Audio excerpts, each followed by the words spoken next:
Hello, how are you all? I hope you're doing well. So, we had two resignations this week, one being Andrew Cuomo. We'll get into the other one in a second. We also have a replacement for him. I had a feeling.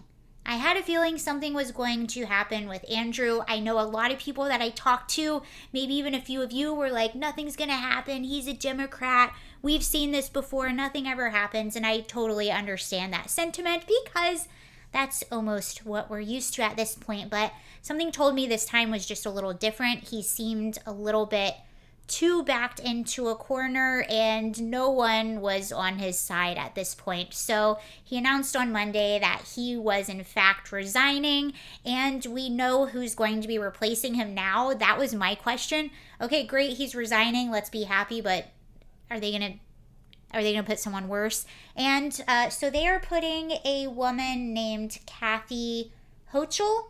I don't know how to pronounce her last name, but she's a Democrat, which I don't think anyone is surprised. But I don't know, she actually seems kind of tough. I don't know anything about her.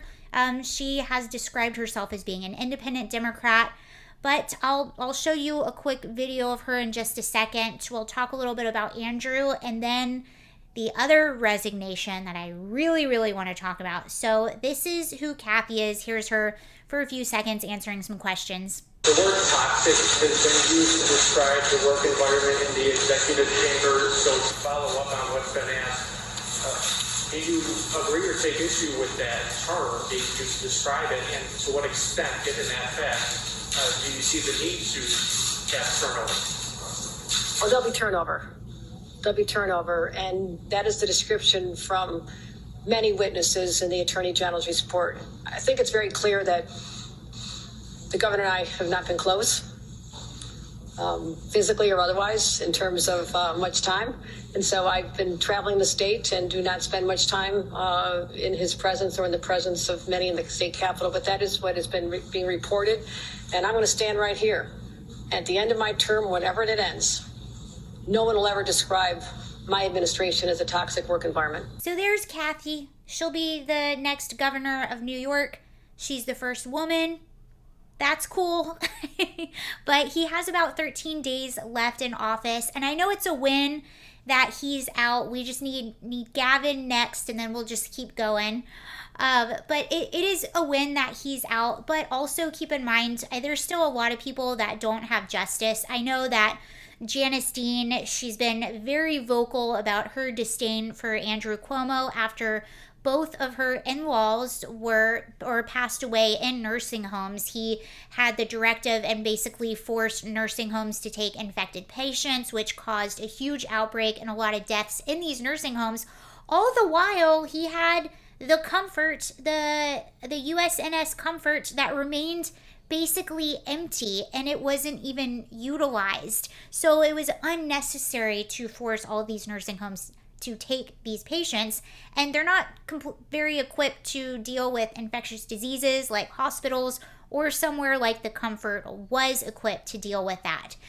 We also found out from his office that they underreported a lot of the deaths, so we don't even know exactly how many there are. So keep in mind, there's still a lot of people that don't have their loved ones, they don't have answers, and they don't have complete justice. So maybe in the future that will be investigated. I don't know. He also could possibly face criminal charges. There was a criminal complaint filed against him, so we'll see what happens in the future with that. But the resignation I really want to talk about is Roberta Kaplan. So we kind of talked about her a little bit last week. Roberta Kaplan is one of the co-founders of the Time's Up movement, or the Time's Up Foundation. The Time's Up Foundation is basically a legal fund. It's a nonprofit for survivors of exactly what Cuomo was accused of without saying it on YouTube. You know what I'm saying, but they're very similar to the Me Too movement, or that's when they came up. Basically, a legal fund to help women go after their accusers, because, you know, when you're just a regular, like, intern, or it's pretty scary going up, especially against a very powerful man like Andrew Cuomo, which makes this whole situation even more disturbing. So Roberta Kaplan, she's a lawyer, also one of the founders of this legal fund, and is also Andrew Cuomo's lawyer. Well, one of the first accusers, or the first accuser that came out publicly, Andrew Cuomo, his office drafted up a letter to basically try to discredit his very first accuser. And Roberta was one of the ones that proofread and approved this letter. So this is something we found out in the AG report that basically incriminated Andrew Cuomo and said that he was in fact guilty of these things, which I don't have to tell you is quite the conflict of interest. I was surprised when I read that. I'm sure you were surprised. But really, are we that surprised, you and I? We have known a lot of the most vocal proponents, and even some of the people involved in these movements are some of the biggest hypocrites. For example, a lot of people in these movements burned Kavanaugh at the stakes because of his accuser and said that he was guilty, he was a terrible person. You had Alyssa Milano sitting behind him, giving him the stink eye the whole time, just completely ruining this man's character. There was no corroborated evidence, and the story was very murky and changed a lot, which I'm not saying it wasn't true, but the hypocrisy that I'm pointing out is a lot of these people, like Alyssa, like a lot of the backers of the Me Too movement, also stood behind Joe Biden when his allegations came to light. His allegations were even more detailed, had exact dates, and were corroborated by other people. So when it was Biden, all of a sudden it was okay. But when it was Kavanaugh, it wasn't okay. So that shined the light on a lot of hypocrisy for a lot of people, including Rose McGowan, who is a Hollywood actress, who is a survivor herself and saw the hypocrisy and has been calling it out ever since then. She even called it out recently, and this was her tweet that we actually talked about, calling out individual people that were involved in Time's Up and remained silent on Cuomo. Now, we've seen this several times, and again, we saw it with Biden, where the same people that were really vocal, that were just burning Kavanaugh at the stakes, were completely silent when a lot of these allegations were coming out. And now we know that one of them even helped Cuomo try and discredit one of the earliest accusers. Since this information has come out, and these are Roberta Kaplan's words, she thought it would be the right and appropriate thing to do to resign from the Time's Up. But even still, even with her resignation, a lot of backers and a lot of survivors are very upset about this and actually wrote an open letter to the Time's Up organization demanding an investigation and demanding answers as to what their true intentions are. So I'll read you a little bit of this article in the AP. And it said, since Roberta's resignation, it says several backers of the Time's Up sent an open letter Monday demanding an investigation, charging that the organization's leaders align themselves with the people that do bad things at the expense of survivors. Time's Up should be ashamed, the letter said. Activist Allison Turcos, who organized the letter, said that victims feel they have been abandoned by purported advocates who are secretly working for the other side. How are you telling survivors, they're saying, we're a safe space for you, come to us. But behind closed doors, you are handling the bad people, or you are handing the bad people a playbook of how to cover up and retaliate against your victims, said Turcos, whose letter was signed by dozens of self-described survivors. I'm using YouTube-friendly language, including Charlotte Bennett, who is also an accuser of Cuomo. And it says, in her resignations letter, Kaplan said she was reluctantly come to the conclusion that an active law practice is no longer compatible. So this is basically what happened, and this is what her defense is. Her defense is, it was just a conflict of interest that I didn't I didn't realize at the time that representing Cuomo and then having this foundation would cross like this. But she should have known this from the very, very, very, very beginning.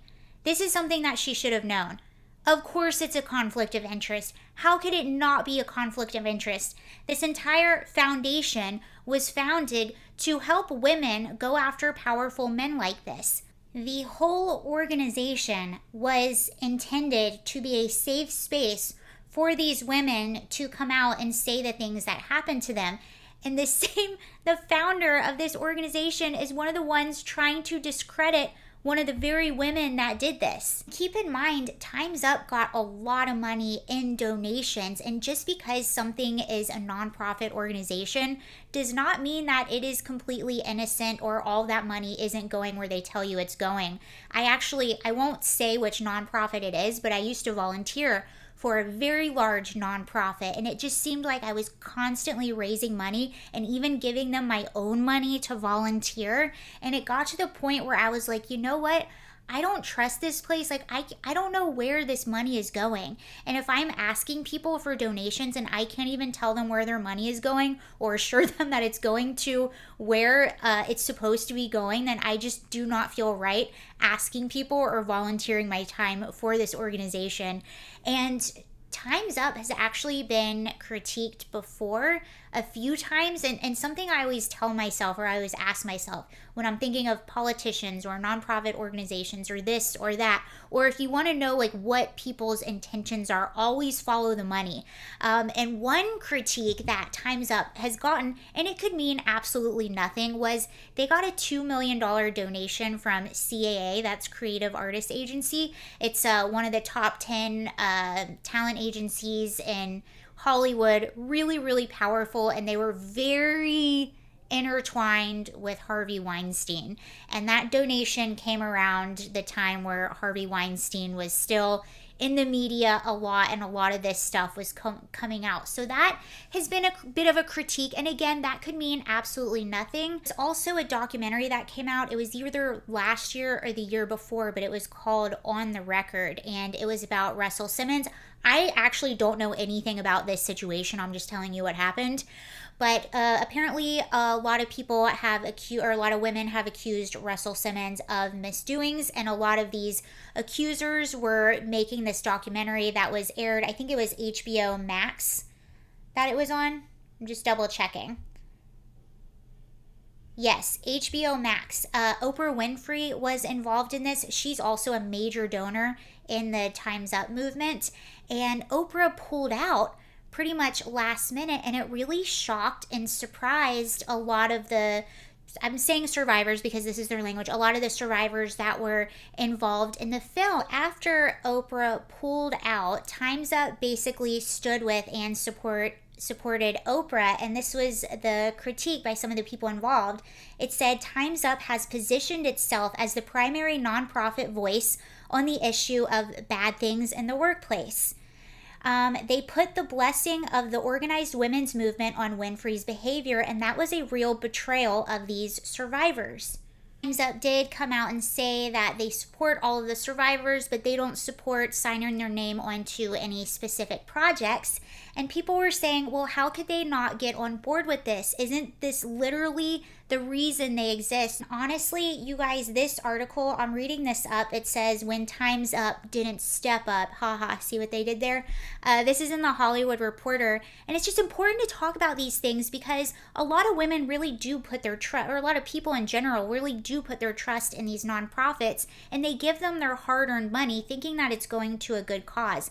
And this article goes on and on and on about all kinds of stuff. So I'll link to it below if you would like to read through it. I'm going to bring up that article also just to say, this isn't the first time that women involved or survivors involved or accusers involved have felt betrayed by this foundation. So if you were to ask me if I was just to guess, clearly I don't know, but when you are someone that puts your morals first, you never have these conflicts. When you are someone that puts your loyalty to a person or to a party or to anything like that before your very own morals, you come out with very, very muddy situations like this. But let me know what you guys think about everything, and I'll see you later. Bye.